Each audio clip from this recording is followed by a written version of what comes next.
बिना प्रयास किए आज तक ना तो किसी को कुछ हासिल हुआ है, ना हासिल होगा। कोशिशें तो करनी पड़ेंगी, प्रयास तो करने पड़ेंगे। बिना इससे काम तो ना चलेगा। और यदि किसी को यह भ्रम हो कि बिना प्रयास किए कुछ भी हासिल हो जाएगा, तो ये भ्रम पालना भी व्यर्थ है। और इसके उदाहरण एक दो नहीं, अगणित हैं। जिसने भी बिना प्रयास किए कुछ भी पाने की कोशिश की, जिसने भी बिना कोशिश किए कुछ पा लेने की अभिलाषाएं पाली, उसको नुकसान हुआ। उसका ही जीवन दांव पर लग गया। अन्य शब्दों में कहा जाए तो गलत नहीं होगा कि जिन जिन लोगों ने अकर्मण्यता के वशीभूत होकर सफलताओं को अर्जित करने की कोशिश की, उन्हें सफलताएं कभी भी प्राप्त नहीं हुई। उनकी इच्छाएं कभी भी पूरी नहीं हुई। और यदि हुई होंगी, हो सकता है लोग इस बात का दावा करें कि उनकी अभिलाषाएं पूरी हुई होंगी, सफलताएं मिली होंगी, सफलताओं को अर्जित किया होगा, तो निश्चित ही उन्होंने गलत राहों पर चलकर ही उन्हें हासिल किया होगा। उन गलत राहों को यदि स्पष्ट रूप से कहा जाए तो असत्य, अधर्म, अन्याय, अराजकता, बेईमानी, भ्रष्टाचार, घूसखोरी, कमीशनखोरी, दंगा फसाद, मार काट, खून खराबा, हिंसा, अशांति आदि की राहों से, कलुषित राहों के माध्यम से अर्जित किया होगा। और इस अर्जन का कुछ भी महत्व नहीं है। यह सब व्यर्थ ही है। वास्तविक रूप में तो अर्जन उसी को कहा जाएगा जो सद्राहों की ओर बढ़कर सत्कर्मों के सहारे से, सत्कर्मों से ओतप्रोत गतिविधियों से जो अर्जन किया जाएगा, वही अर्जन है। और यह भी सत्य है कि वह चाहे कीड़े मकोड़े, पशु पक्षी, मानव या फिर पादप जगत के जीव, पेड़ पौधे, वनस्पति आदि भी, सभी को ही प्रयास करना पड़ता है, सभी को ही कोशिशें करनी पड़ती हैं, सभी को ही अपने हाथ पैर अंगों को चलाना पड़ता है, तब उन्हें कुछ प्राप्त होता है, तब उनका जीवन यापन हो पाता है। कीड़े मकोड़े किस प्रकार से इधर उधर घूम फिर कर वे अपना पेट भर ही लेते हैं। अगर वे चाहें कि एक ही जगह बैठे बैठे उन्हें सब कुछ मिल जाए, तो कैसा संभव है। और उन्हें कोशिशें करनी पड़ती। पशु पंछियां भी अपने जीवन यापन के लिए, अपने उदर को भरने के लिए, अपने जीवन को उचित तरीके से आगे बढ़ाने के लिए न जाने कहां कहां तक जाते हैं। न जाने कहाँ कहाँ तक प्रयास करके अपने पेट को भरते हैं, और जब वे प्रयास करते हैं, कोशिशें करते हैं, तो उनका पेट भर भी जाता है और उनका जीवन चल भी जाता है। और इस प्रकार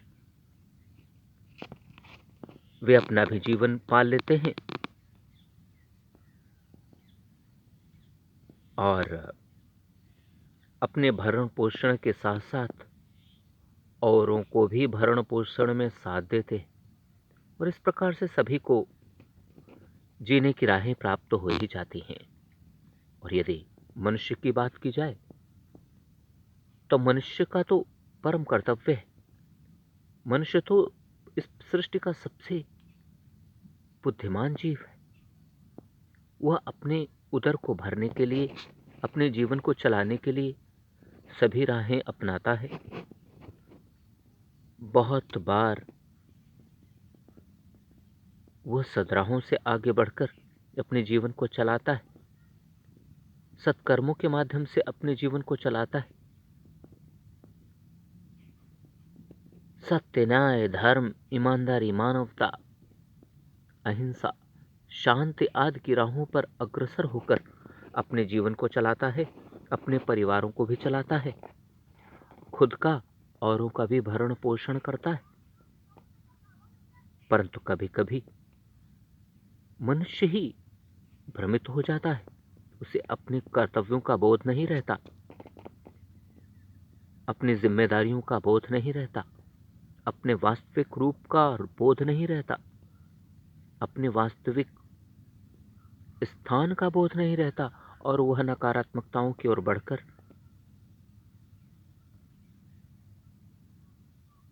अराजकताओं की ओर बढ़कर, पाप कर्मों की ओर बढ़कर, उनमें संलिप्त होकर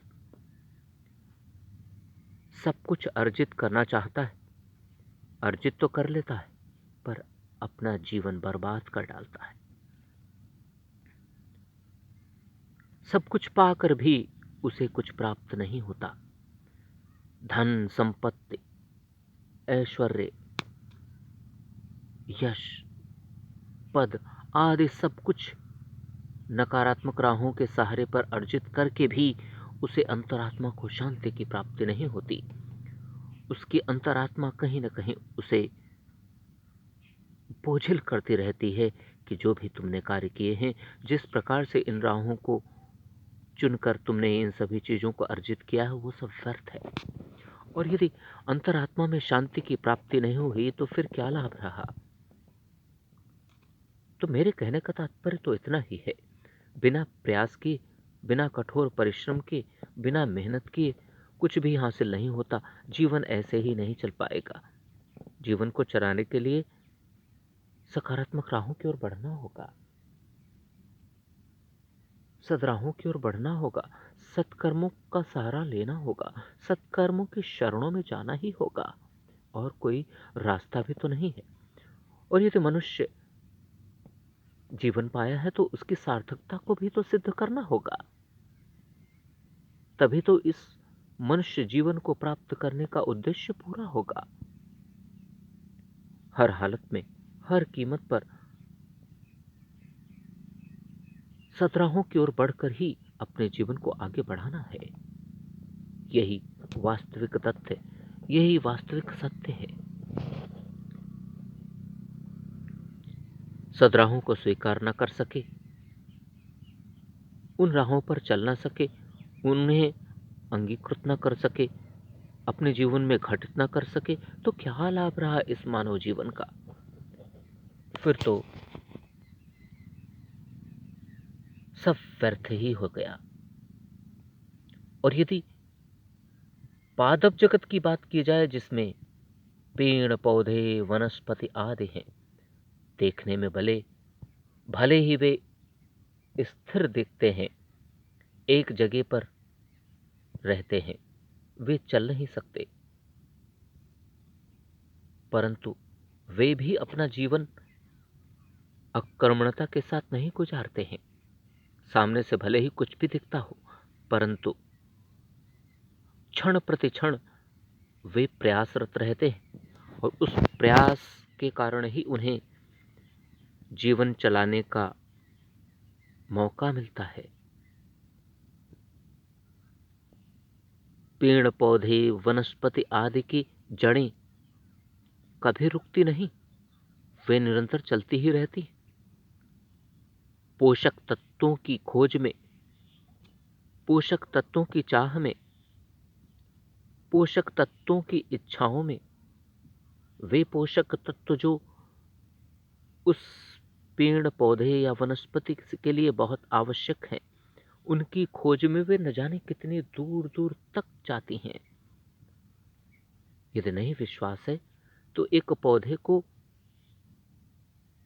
देखना और उसके आसपास की मिट्टी को हटाकर देखना और दूर दूर तक उसकी जड़ों को जाते हुए देखना। मोटी से और पतली और पतली और पतली होती हुई रेशेनुमा संरचना के रूप में वे जड़ें आगे बढ़ती ही जाती और उन्हीं जड़ों के माध्यम से वे पोषक तत्व उस पेड़ या पौधे या वनस्पति में पहुंचते हैं। कितना कठिन कार्य है, आसान नहीं है। ठीक उसी प्रकार कुछ ऐसे पेड़ पौधे भी होते हैं, कुछ ऐसी भी वनस्पतियां होती हैं जो वातावरण से अपने भोजन को, पोषक तत्वों को खींचती हैं, सोखती हैं, जिसके माध्यम से वे पेड़, वे पौधे, वे वनस्पति जीवित रहते हैं, अपना जीवन चलाते हैं। और कितनी अद्भुत बात है कि वे पेड़ पौधे, यदि मनुष्य अकर्मणता की ओर बढ़ जाता है, कर्महीनता की ओर बढ़ जाता है, आलस्य की ओर बढ़ जाता है, वो कुछ करना नहीं चाहता, हाथ पर हाथ रख के बैठा रहे और सब कुछ पा लेने की इच्छा हो, इससे अच्छा तो वे पेड़ पौधे वनस्पति हैं जो खड़े होकर नहीं, रुक कर नहीं, एक जगह स्थित होकर नहीं, बल्कि उनकी जड़ों के माध्यम से वे चलते ही रहते हैं और उनके माध्यम से वे अपने पोषण को खींचते। और यही नहीं, उन पोषक तत्वों के माध्यम से अपने जीवन को बढ़ाते हैं, बढ़ते हैं, खुद के शरीर को, पेड़ पौधे रूपी शरीर को पालते पोसते हैं और उसके बाद उनमें फल आते हैं, फूल आते हैं, फिर फल आते हैं और उन फलों के माध्यम से पूरी दुनिया को, मानव जगत को, पशु पक्षियों को, कीड़े मकोड़ों को वे भोजन प्राप्त करवाते हैं, अन्य सभी आवश्यक वस्तुओं को प्राप्त करवाते हैं। कितनी अद्भुत बात है, कितनी बड़ी बात है, जिन्हें हम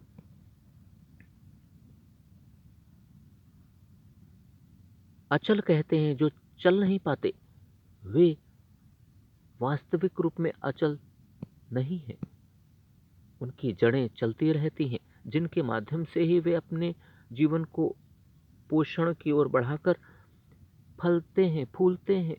फूल के बाद जो फल आते हैं वे पूरी दुनिया के पशु पक्षी, मानव सभी उपयोग करते हैं। इन सभी चर्चाओं का उद्देश्य मेरा यही है कि मैं उस प्रारूप को आपके समक्ष प्रस्तुत करूं, इस बात को आपके मस्तिष्क में स्थित करने की कोशिश कर रहा हूं कि ये बात मस्तिष्क में जम जाए कि बिना परिश्रम के, बिना कठोर प्रयास के, बिना मेहनत के, बिना कर्मशीलता और कर्मठता के कुछ भी हासिल नहीं होगा। और यदि कुछ भी हासिल करने की इच्छा है तो हमें सबसे पहले कर्मशील और मेहनती, परिश्रमी बनना होगा। इसके अलावा और कोई भी विकल्प नहीं है। हम इस विकल्प को, मेहनत और परिश्रम के विकल्प को जितने जल्दी स्वीकार करके अपने जीवन में ढाल लेंगे, हम उतनी ही जल्दी अपने जीवन को अद्भुत, सफल और प्रसन्न चित्त बना लेंगे।